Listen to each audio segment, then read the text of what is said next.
Здравейте! Загадайте си само и единствено себе си и в това видео ще проверим какво те очаква в любовта.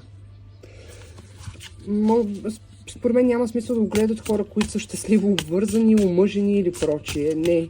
Това е за хора, които си нямат човек до себе си или скоро сте се развили с някой, имате нужда от любов, самотно ви е. Или пък, примерно, или примерно можете да понасите мъжа си вече, макар че не мога да разбера защо не се разделите, ако сте в такъв случай, в такава ситуация, но това е за хора, които, искат любов в живота си или партньорство, примерно. И на вас ви се извинявам за моите ногти, днес ще гледам да уча да си ги направя, но просто нямам време. Загадайте само единствено себе си. Визуализирайте се в картите, може да си визуализирате лицето и да видим какво те очаква в любовта. Първо, кой си ти? Кой си ти? Кой си ти? Самата императрица да видиш. Самата императрица и крал чаши и магиосника. Интересно.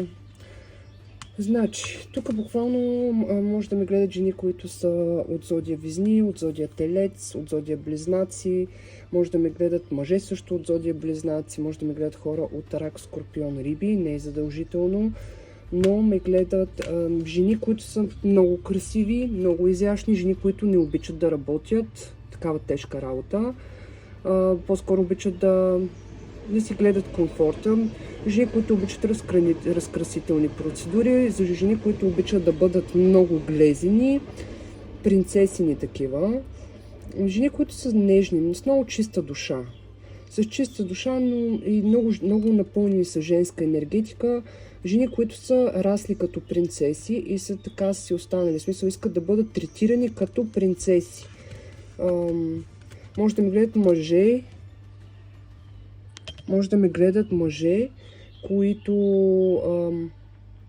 търсят любовта. Мъже, които искат да покажат романтиката в тях. Или мъже, които са се влюбили.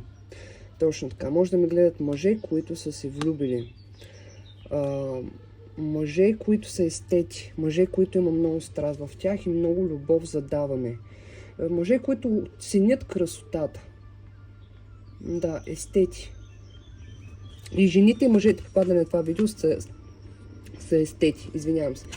Също така могат да ме гледат хора с магически способности, хора, които са манипулативни, много хитри, обиграни, хора, които имат много знания и дълбочина в себе си, силна интуиция, нюх, силно слово. Може да имате магически способности, може да сте практици също така, може също и да познавате руните, за тези, които се занимават с езотерика. Или пък, ако не ги знаете, започнете да ги учите. Хора, които държат съдбата си в своите ръце. Хора, които са творци на реалност. Кратко, точно, ясно. Хора, които са творци на своята реалност. Хора, които искат големи неща в живота си. Големи пари, големи успехи. Имате цели. Хора с големи цели. Хора, които могат да предложат стабилност, но и също така изискват стабилност. Хора, които са намирали много дълго време в учелничество. В момента лека по лека започват да се раздвижват нещата. Може да ме гледат също така и хора, които много време не са имали секс. Да, кекс. Може да ме гледат хора, които много дълго време не са имали кекс. Които са изпаднали в ученичество, не е задължително. Или пък хора, които са в момента много така огън гори в тях, много страсти бушуват във вас, сексуално ви е такова. Добре, любовта идва за тебе. Любовта идва за тебе. И то с пълни сили. Такава диамантена любов. Тази чашка с удоволствие бих я взела за себе си. Заради камъчетата най-вече. Но определено тук идва много красива любов. И това нещо е като подарък от съдбата, подарък от висшите сили. Заслужили сте си го това нещо. Заслужили сте си я тая любов. Пълна чаша с изобилие, не само любов. Пълна чаша с изобилие. Заслужила си или заслужил си пълна чаша с изобилие. Какво ти е приготвила любовта? Любовта ти е приготвила човек, с който сте като коте и като куче и като коте или като коте и като мишка. Но са ви приготвили човек, с който много спорите, много си го мерите. Да, мъж или жена, която... мъж или жена с характер, да кажем така. Хора, които не обичат да се подчиняват. Но определено тук любовта е някакъв супер лукс във вашите отношения с този човек. Идва човек за вас, който ще ви даде пълнотата, ще ви даде изобилието в ръцете ви. Не само любов. Тук ще ви даде много благини тази любов. Няма да е само любов. Много такова направо като тласък в бъдещето. И това сте си го заслужили. Това ви е по съдба, това е по справедливост. Самата справедливост иска вие да бъдете възнаградени с тази любов и с това изобилие, защото пак повтарям, хората попаднали на това видео. За вас не идва само любов в живота ви. За вас идва любов и много голяма стабилност, много голям шанс, много голямо изобилие. Определено споделена любов идва в живота ти. На хората, гледащи това видео. Споделена любов, човек, който е огледален на теб. Може да има някакви разлики, примерно в цвета на кожата, в религията, в националитета. Може да не сте една националност, може да не говорите един език, може да идвате от различни държави. Но любовта тук е чиста и истинска. Вие сте сродни души, вие сте пламък-близнак. Както се карате и изведнъж започвате да се обичате. Да. И това ви е просто дадено от висшите сили подарък. Това ви е дадено от Бога подарък като цяло. Прекрасно е. Но такава любов, където е с екшън. Това не са скучни отношения. Това са отношения блъсканици, трясканици, после страсти, любови и така нататък. В смисъл, ще има турбуленция. Няма да е примерно всичко плавно, супер хармонично и така нататък. Не. Тук ще има отпор. Тук ще има отпор на характера. Така. И мъже и жената са влюбени. За вас идват отношения. Отношения. Ще влезете в отношения. Ще влезете във връзка. За вас идва вашата половинка. Добре. И до къде ще доведе тази любов? До какво ще доведе тази любов? До какво ще доведе тази любов? Хората, които гледат това видео. До какво ще доведе тази любов? Ага. Оха. Ти да видиш. Ами за някой от вас до къде ще доведе? Ще доведе до много страст. До много страст, дори до усмиряване по някакъв начин на характера.